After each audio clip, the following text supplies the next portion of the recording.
Hello everyone, this is Ashish Mukhara from NIT Bhopal. आपका April attempt जो है वो खत्म होने वाला है। बहुत सारे बच्चों का पेपर जो है वो कंप्लीट हो चुका होगा। आप जेईई एडवांस की प्रिपरेशन करना चाहते हैं। सबसे पहली चीज तो ये है कि अभी फिर भी मुझे कमेंट्स आ रहे हैं कि क्या भैया मेरा कट ऑफ क्लियर हो जाएगा। तो मैं आपको क्लियर शब्द में बता रहा हूं, यदि आप जनरल कैटेगरी के हैं, आपके 100 मार्क्स आ रहे हैं, आप जेईई एडवांस के लिए क्वालिफाइड कर जाओगे। यदि आप ईडब्ल्यूएस और ओबीसी कैटेगरी के हो, आपके 80 मार्क्स आ रहे हैं, तो आप जेईई एडवांस के लिए क्वालिफाई कर जाओगे। और यदि आप एससी और एसटी कैटेगरी के 30 से 40 मार्क्स आ रहे हैं, तब आप जेईई एडवांस के लिए क्वालिफाई कर जाओगे। और यदि आप क्वालिफाई कर रहे हो तो आपको जेईई एडवांस की प्रिपरेशन करना चाहिए। That's it. अब आपको 11वीं के वो दिन याद करने हैं जब आपने एक्चुअल में आईआईटी जेईई की प्रिपरेशन जो है वो स्टार्ट की थी। और आपको पता है कि आपने जब स्टार्ट किया था तब आपने आईआईटी बॉम्बे सीएससी का टारगेट जो है वो देखा था, ठीक है ना। फिर बीच में आते आते अपने जो अपना टारगेट है वो ये सेट किया था कि मुझे कैसे भी करके टॉप 7 आईआईटीज में पहुंचना है। आईआईटी बॉम्बे, दिल्ली, रुड़की, कानपुर, मद्रास, खड़गपुर, यहां पहुंचना है। तो मैं आपको इतना कह सकता हूं कि सीएससी तो पॉसिबल नहीं है यदि आपने अभी उतनी अच्छे से प्रिपरेशन नहीं की है तो। बट यहाँ पे एंट्री जरूर ले सकते हो आप टॉप 7 आईआईटीज में। वो पॉसिबल है इन 45 डेज में, 40 to 45 डेज, जितना भी टाइम है इतना पॉसिबल है। हाँ, और एक और चीज मैं आपको बता दे रहा हूं। सबसे पहली चीज तो यदि आप जनरल कैटेगरी के हैं, ठीक है, यदि आप 120 मार्क्स ला रहे हैं, ठीक है, तो आप टॉप 7 आईआईटीज में आराम से एंट्री ले सकते हैं। इवन मैं आपको बता रहा हूं, यदि आपको कोर ब्रांच चाहिए ना, कोर ब्रांच, तो फिर आप नीचे की आईआईटीज ले सकते हो और उसमें आपको एक कोर ब्रांच भी मिल जाएगी यदि आप जनरल कैटेगरी के हो। और यदि आप एससी और एसटी कैटेगरी के हो, ठीक है, तो आपको 120 मार्क्स पे तो बहुत ही अच्छी ब्रांच मिल जाएगी इवन एट आईआईटी बॉम्बे, ठीक है। तो वही चीज है कि चाहे आप, मैं तो ओपन कैटेगरी की बात कर रहा हूं, जनरल कैटेगरी की, कि यदि 120 प्लस मार्क्स आपके रहते हैं तो आप आईआईटी बॉम्बे में एंटर हो जाओगे विद द लोवेस्ट ब्रांच। और एक और चीज है, आपने ऑलरेडी यूट्यूब पे बहुत सारे भैया लोगों से भी सुना होगा, इवन कुछ टीचर्स भी बोलते हैं कि यदि टॉप 7 आईआईटीज की बात हो ना, आईआईटी बॉम्बे, दिल्ली, रुड़की, कानपुर की बात हो ना, तो वहां पे ब्रांच मैटर नहीं करती है। स्पेशली आईआईटी बॉम्बे और आईआईटी दिल्ली में ब्रांच मैटर नहीं करती है यदि आप वहां पे केवल एंट्री पा रहे हैं। बहुत सारे बच्चों को तो ड्रीम होता है कि केवल मैं आईआईटी बॉम्बे पहुंच जाऊं, बस मुझे नहीं मतलब कोई ब्रांच से। तो वही चीज है कि ये पॉसिबल है। तो यदि आप जेईई एडवांस का कट ऑफ क्लियर करने के लिए बिल्कुल सक्षम है, आपका हो रहा है, आपको दिख रहा है कि यार मेरा कट ऑफ क्लियर हो जाएगा, तो इन 40 से 45 दिन में अपनी जान लगा दो, अपनी जान लगा दो। और मैं आपको यहाँ पे दिखाऊंगा कि किस तरीके से आपको चीजें करना चाहिए जैसे आप इतने मार्क्स ला लो। यदि आपको और अच्छे मार्क्स चाहिए हैं तो डेफिनेटली आपको काफी अच्छी प्रिपरेशन करना चाहिए, और या फिर आपने प्रिपरेशन जो है वो की होगी। लेकिन यदि अभी तक आपने केवल मेंस लेवल की अच्छे से प्रिपरेशन की है, तो इन 45 डेज में आप कैसे एडवांस की प्रिपरेशन करोगे जिससे आप इतना मार्क्स जो है वो इंक्रीज कर सको। और वहीं मैं आपको बता दूं, एससी एसटी वाले के लिए तो केवल 80 से 90 नंबर चाहिए। 80 to 90 मार्क्स यदि आप आ जाते हैं तो आप आईआईटी बॉम्बे में केमिकल ब्रांच आपको मिल जाएगी, क्योंकि मेरे खुद का दोस्त को 89 मार्क्स पे आईआईटी बॉम्बे में केमिकल ब्रांच मिली है। तो वो चीज है। तो अब सबसे पहली चीज तो ये मान के चलते हैं कि जो 2024 का जो जेईई एडवांस का पेपर बनने वाला है वो 2023 के सिमिलर है। लेट्स टेक ऐसे अजम्पशन लेके चलते हैं।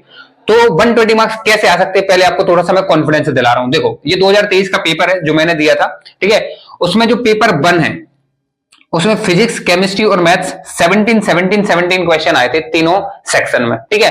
पेपर 1 था, ठीक है ना, जो 3 घंटे का होता है। और पेपर 2 जो है उसमें भी फिजिक्स में 17 क्वेश्चन, केमिस्ट्री में 17 क्वेश्चन और मैथमेटिक्स में 17 क्वेश्चन पूछे गए थे। तो आप यहां से देख सकते हो कि टोटल 102 मतलब 102 क्वेश्चन जो है वो पूछे गए थे। अब इसमें से बहुत सारे जो क्वेश्चन होते हैं वो multiple choice question, single correct question, ठीक है ना, न्यूमेरिकल बेस्ड क्वेश्चन जिसमें आपको डेसिमल में आंसर बताना हो या फिर सिंगल डिजिट में आंसर बताना हो, मैच द फॉलोइंग जो है वो आपको यहाँ पे देखने को मिल जाएंगे। लेकिन पैटर्न एज सच कोई बड़ी डील नहीं है, ठीक है ना। जेईई एडवांस का जो पैटर्न है वो कोई बड़ी डील नहीं है। आप जैसे ही प्रीवियस ईयर करोगे तो वो आपके हैबिचुअल में आ जाएगा, आपकी हैबिट में आ जाएगा। और ऑलरेडी पेपर जो आता है उसमें इंस्ट्रक्शंस लिखे होते हैं कि कहां पे कितनी नेगेटिव मार्किंग है, तो वो भी चीज आपके हैबिट में आ जाएगी। बाकी अभी आप प्रीवियस ईयर करोगे तो जो पैटर्न है कोई बड़ी डील नहीं है उसको डील करने के लिए, ठीक है। तो वो चीज है। तो आपके +3 मार्क्स भी हो सकते हैं, +2 मार्क्स भी वाले क्वेश्चन हो सकते हैं, और +4 वाले क्वेश्चन भी आपके पेपर में देखने को मिल जाएंगे। तो सबसे पहली चीज तो ये है कि ये देखो, बहुत सारे बच्चों की मैथ्स जो है वो वीक होती है। मैं उसी पॉइंट ऑफ व्यू से लेके चल रहा हूं कि आपको 120 मार्क्स कैसे करने। तो 120 के लिए यदि आप पेपर 1 में मैथमेटिक्स में 17 क्वेश्चन में से आप केवल 4 से 5 क्वेश्चन कराओ, ठीक है ना, जिनमें से 1-2 क्वेश्चन यदि गलत भी हो जाते हैं तो कोई दिक्कत नहीं है, ठीक है ना। 4 से 5 क्वेश्चन आप यहां से कर लो। इन सिमिलर मैनर यदि आप मैथमेटिक्स में पेपर 2 में भी 17 क्वेश्चन में से केवल 4 से 5 क्वेश्चन आप कराओ, ठीक है ना। +2 +3 +4 जैसे क्वेश्चंस आपको देखने को मिल जाएंगे आपके पेपर में। एवरेज में +3 लेके चल रहा हूं। तो यहां से आप 12 मार्क्स का करके आए इलास्टिक, यहां पे भी आप 12 मार्क्स का करके आए, एक आध क्वेश्चन जो है वो आपका गलत हो गया तो आपके मैथ्स में 20 मार्क्स आ जाएंगे। मेरे 21 थे जेईई एडवांस में मैथमेटिक्स में। मैं आपको बता रहा हूं कि मैथ्स जो है कैसे करना है, मैं आपको बताऊंगा, ठीक है। तो आप इतना कर सकते हो यार, कर सकते हो कि 17 क्वेश्चन में से यदि आपने मेंस के लिए अच्छे से प्रिपरेशन की है मैथमेटिक्स की, तो मेंस लेवल के क्वेश्चन मैथ्स में मिल जाएंगे, ठीक है ना। मेरी थोड़ी एडवांस लेवल की प्रिपरेशन थी, आपको तो पता है मैं सेल्फ स्टडी कर रहा था। तो ये चीज है कि आप कर सकते हो यार, इतना तो कर सकते हो कि आपके 20 मार्क्स जो है वो आ जाएंगे, आ जाएंगे। I can promise on this कि यदि आप लगाओगे इन 45 डेज में मैथ्स में थोड़ी सी दम, तो इतना मार्क्स आप लाके 20 तक तो मैथ्स में पहुंच जाओगे। तो मैथ्स यदि आपकी वीक है तो आपको बस इतना करना है, कट ऑफ तो जो वो 7-8 मार्क्स पे आपका क्लियर हो जाएगा, लेकिन 7-8 मार्क्स नहीं चाहिए मैथ्स में, अपन को अराउंड 20 मार्क्स चाहिए। बाकी जो है अपन फिजिक्स और केमिस्ट्री से लाएंगे। अब ध्यान से सुनो, यदि आप फिजिक्स में 17 क्वेश्चन में से केवल 8 से 9 क्वेश्चन, मतलब आधा 50% करना है आपको, ठीक है ना। केमिस्ट्री में भी आपको 8 से 9 क्वेश्चन यहां से करने हैं, ठीक है ना। पेपर में आधा पेपर करना है फिजिक्स और केमिस्ट्री का, और सिमिलरली फिजिक्स का यहां पे भी आपको 8 से 9 क्वेश्चन करने हैं, और केमिस्ट्री में भी आपको 8 से 9 क्वेश्चन करने हैं। आपके फिजिक्स और केमिस्ट्री में दोनों पेपर में मिला के 100 मार्क्स आ जाएंगे, 100 मार्क्स आ जाएंगे। अब ध्यान से देखो कि मैं यदि +3 लेके भी चलूं ऑन एवरेज, तब भी यदि देखा जाए तो यहाँ पे अपर लेवल 27 है और लोअर लेवल जो है 24 है, लेकिन कुछ +4 मार्क्स के क्वेश्चन भी होते हैं। तो वो सारी चीजें यदि आप देखोगे तो फिजिक्स और केमिस्ट्री में यहां से 50 मार्क्स, यहां पे 50 मार्क्स, टोटल 100, और मैथमेटिक्स में 20 मार्क्स, 120 प्लस मार्क्स यदि आपके रहेंगे, ठीक है, तो आप आईआईटी बॉम्बे में एंटर हो जाओगे। तो पहली चीज तो ये कि थोड़ा सा कॉन्फिडेंस फील करो, ठीक है। बाकी अब करना कैसे है, चैप्टर्स को कैसे कवर करना है, उसकी बात करते हैं। तो मेरी पुरानी वीडियोस में मैंने ऑलरेडी ये चीज बताई हुई है कि कोई भी पेपर हो, कोई भी पेपर हो, ठीक है ना, उसमें हमेशा 3 तरीके के क्वेश्चन रखे जाते हैं। चाहे आपका बोर्ड का पेपर हो, चाहे मेंस का हो, चाहे जेईई एडवांस का हो, ठीक है। उसमें आपको इजी क्वेश्चन भी मिल जाएंगे उस पेपर में, आपको मॉडरेट लेवल के भी क्वेश्चन मिल जाएंगे, और टफ लेवल के क्वेश्चन भी आपको देखने को मिल जाएंगे। तो जेईई एडवांस में तीनों तरीके के क्वेश्चन होंगे। अब यहां पे मतलब ये है कि इजी क्वेश्चन का क्या मतलब है जेईई एडवांस में। इजी क्वेश्चन का मतलब है कि मेंस लेवल की यदि आपकी प्रिपरेशन है तो आप उन क्वेश्चन को कर लोगे, वो मतलब है, ठीक है। और कुछ मॉडरेट लेवल के होंगे, मॉडरेट लेवल के आपके ज्यादा होंगे, टफ थोड़े से कम होंगे, और इजी भी आपके थोड़े, ऐसा नहीं है कि बहुत ज्यादा होंगे, बट हाँ होंगे इतने कि आप अराउंड 70 से 80 मार्क्स के जो क्वेश्चंस हैं वो इजी कैटेगरी में डाल सकते हो कि 70 से 80 मार्क्स तो आप ला सकते हो, ठीक है ना, जो मेंस लेवल पे क्वेश्चन आपको देखने को मिलेंगे। और यदि मेंस की थोड़ी सी प्रिपरेशन अच्छी है कि आपके 98-99 परसेंटाइल बने हैं, तो आप अराउंड 90 मार्क्स तक जेईई एडवांस में स्कोर कर सकते हो, 90 मार्क्स तक, ठीक है ना, क्योंकि इतने मेंस लेवल के क्वेश्चन आपको डेफिनेटली जेईई एडवांस के पेपर में देखने को मिल जाएंगे, तीनों सेक्शन को मिला के, ठीक है। फिर इसके बाद मॉडरेट लेवल के क्वेश्चन होते हैं और टफ लेवल के क्वेश्चन होते हैं।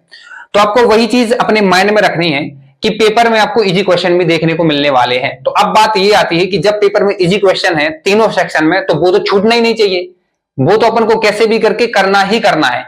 तो उसके लिए आप एक चीज आप समझ सकते हो कि कवरेज जरूरी है, क्योंकि यदि कवरेज ही नहीं होगा, किस लेवल का कवरेज, एटलीस्ट मेंस लेवल का जो कवरेज है वो पूरे सिलेबस का आपका होना जरूरी है। इससे 2 फायदे होंगे। पहली चीज तो ये है कि यदि कवरेज तुम्हारा पूरा सिलेबस का रहेगा मेंस लेवल तक के लिए, जो कि है, आपने ऑलरेडी मेंस की प्रिपरेशन की है, तो कवरेज तो आपका है, ठीक है। तो इससे फायदा ये होगा कि जो इजी क्वेश्चन कहीं से भी आएंगे वो आप पर बन जाएंगे। एंड सेकंड चीज, जेईई एडवांस में कॉन्सेप्ट को मिक्स्ड करके क्वेश्चन आते हैं। लेट्स टेक यदि आपकी प्रोबेबिलिटी का क्वेश्चन है जो कि बहुत ज्यादा स्कोरिंग होता है मैथ्स में, तो उसमें पीएनसी लग जाएगा, तो आपको पीएनसी का एक कवरेज होना जरूरी है। यदि पीएनसी के मेंस लेवल के आपके बेसिक्स कॉन्सेप्ट्स आएंगे, तभी तो आप प्रोबेबिलिटी में जो मिक्स्ड क्वेश्चन आया हुआ है एडवांस में, वो आप कर पाओगे। इसलिए कवरेज जो है वो 2 रीजन की वजह से जरूरी है। पहली चीज तो ये कि अपन इजी क्वेश्चन कर पाए, एंड सेकंड जो चीज है, यदि मिक्स कॉन्सेप्ट क्वेश्चन आते हैं, मिक्स्ड कॉन्सेप्ट, तो वो आप पर बन जाए, ठीक है। तो कवरेज इंपॉर्टेंट है। तो ये चीज आपको याद रखनी है कि कवरेज जो है अपने जो 40 से 45 दिन है, इसमें आप 2-3 तरीका अपनाएं। पहली चीज तो ये है कि मेंस का सिलेबस बीच बीच में रिवाइज करते रहे, जो भी कॉन्सेप्ट्स आपने पढ़े हैं।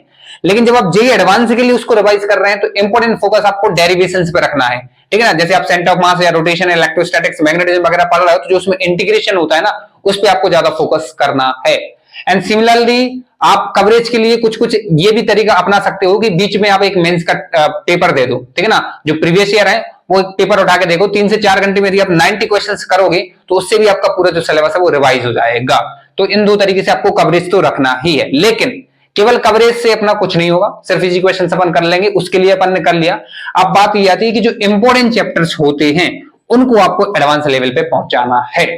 तो सबसे पहली चीज तो आपको स्क्रीन पे फिजिक्स, केमिस्ट्री और मैथमेटिक्स के इंपॉर्टेंट चैप्टर्स दिख रहे होंगे, ठीक है ना।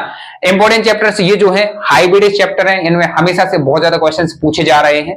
तो सबसे पहले तो कवरेज रखना है, कवरेज तो पूरे सिलेबस का रखना ही है, और ये जो इंपॉर्टेंट चैप्टर्स हैं इनको आपको एडवांस लेवल के लिए प्रिपरेशन करनी है, मैं आपको बता रहा हूं। अब बात यह है कि इन चैप्टर्स की एडवांस लेवल की प्रिपरेशन किस तरीके से करेंगे, तो वो मैं आपको बता रहा हूं, लेकिन ये इंपॉर्टेंट चैप्टर्स आप अभी स्क्रीनशॉट लेके रख लो। तो फिजिक्स, केमिस्ट्री और मैथ्स में आपको करीबन जो 8 से 10 जो इंपॉर्टेंट चैप्टर्स बताए गए हैं जेईई एडवांस के, ये फेवरेट टॉपिक्स होते हैं, यहां से भर भर के क्वेश्चन आते हैं।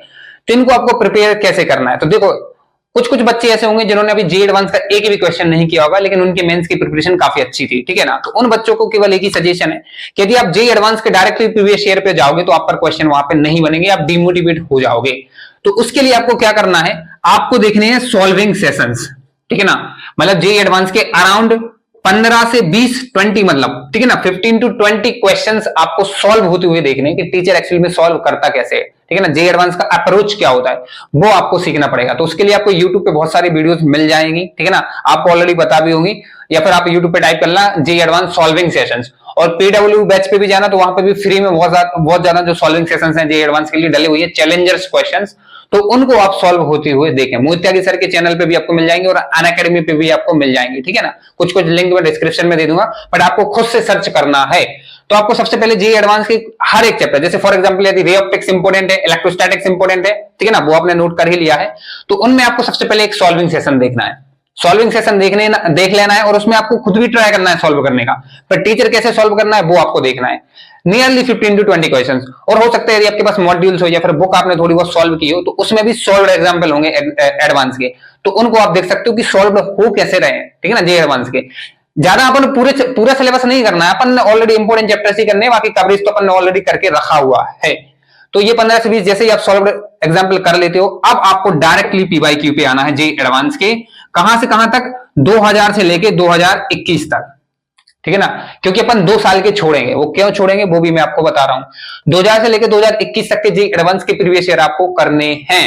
22 और 23 के अपन इसलिए छोड़ेंगे कि क्योंकि वो 2 पेपर अपन बाद में टेस्ट की तरह देंगे, टेस्ट की तरह। तो आपको अब एक चीज और है, देखो इंपोर्टेंट चैप्टर्स जो होते हैं जेईई एडवांस के भर भर के प्रीवियस ईयर आपको मिलने वाले हैं, जैसे रोटेशनल मोशन है। हाँ, एक और चीज है, रोटेशनल मोशन, रे ऑप्टिक्स वगैरह है। यदि आपने रोटेशन जो है मेंस के लिए भी प्रिपेयर नहीं किया है, रे ऑप्टिक्स आपने मेंस के लिए भी प्रिपेयर नहीं किया, तो इस लिमिटेड टाइम में नहीं हो पाएंगे। तो इंपोर्टेंट चैप्टर्स जो मैंने आपको बताए, यदि वो मेंस लेवल पे प्रिपेयर है तब आप उसको पढ़ना, अदरवाइज बिल्कुल भी नहीं पढ़े हैं तो आप छोड़ देना, स्पेशली रोटेशनल मोशन। यदि आपने बिल्कुल नहीं पढ़ा है तो इस टाइम में वो नहीं आएगा या आप पे नहीं बनेगा, तो उसको छोड़ देना। तो वही चीज है कि 15 से 20 आपको सॉल्विंग क्वेश्चंस देखने हैं, फिर इसके बाद आपको पीवाईक्यू करनी है। आपका जो वो पर्टिकुलर जो चैप्टर है वो तैयार हो चुका है।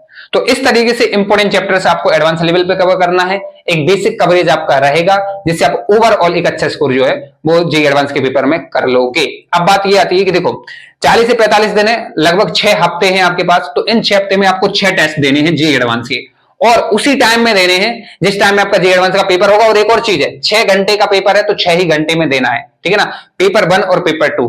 तो पहली चीज तो ये है कि 2 टेस्ट तो ऑलरेडी अपने पास है, 2022 का और जो 2023 का जो पेपर है ना जेईई एडवांस का, वो तो अपने पास है।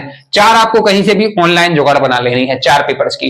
तो आपको 6 पेपर देने हैं, 2 लास्ट में तैयार है, 4 पेपर आपको कहीं और से दे देना है, जहां से भी आपको टेस्ट सीरीज वगैरह परचेस करनी है तो वहां से 6 टेस्ट, वो भी 6 घंटे के लिए प्रॉपर तरीके से सेटिंग लगा के आपको देना है। आपको बिल्कुल भी हार नहीं मानना है, अगले 40 से 45 दिन बिल्कुल आप लगे रहो, आपका डेफिनेटली जेईई एडवांस में सिलेक्शन हो जाएगा। और यदि आप एससी और एसटी कैटेगरी के हो ना यार, तो बिल्कुल लगे रहो, क्योंकि आपको तो बहुत ही कम मार्क्स चाहिए, और जनरल वाले हार नहीं मानना है, ठीक है।